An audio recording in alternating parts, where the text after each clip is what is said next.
Hindi na bago. Ito ang reaksyon ni Vice President Sara Duterte sa bagong impeachment complaint na inihain laban sa kanya ng grupong Akbayan.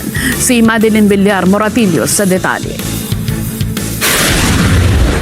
Wala umanong kredibilidad ang grupong Akbayan para mag-endorso o magsumite ng impeachment complaint laban sa Vice Presidente. Ito mismo ang binigyan diin ni Vice President Sara Duterte sa isang video message. Una rito, itrinansmit na ng House Secretary General sa opisina ni House Speaker Faustino D. III ang dalawang impeachment complaint laban kay VP Sara. Isa ang Akbayan sa endorser ng pangalawang impeachment complaint.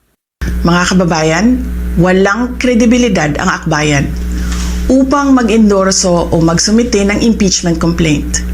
Ilang ulit ng hayagang ipinahayag ng kanilang pinuno ang kanyang intensyong tumakbo sa pagkapangulo. Isang malinaw na indikasyon ng pampulitikang motibo sa likod ng kanilang mga hakbang. Huwag nating kalimutan ang makasaysayang talumpati noong Agosto 2024 ni Risa Ontiveros. Giit ni VP Sara, walang kalakip na anumang ebidensya ang reklamong inendorso ng Akbayan para patunayan ang mga paratang sa kanya. Hindi na rin anya ito bago. Matatandaan na ang impeachment laban sa akin ay naging sagot nila sa aking pag-alis sa gabinete.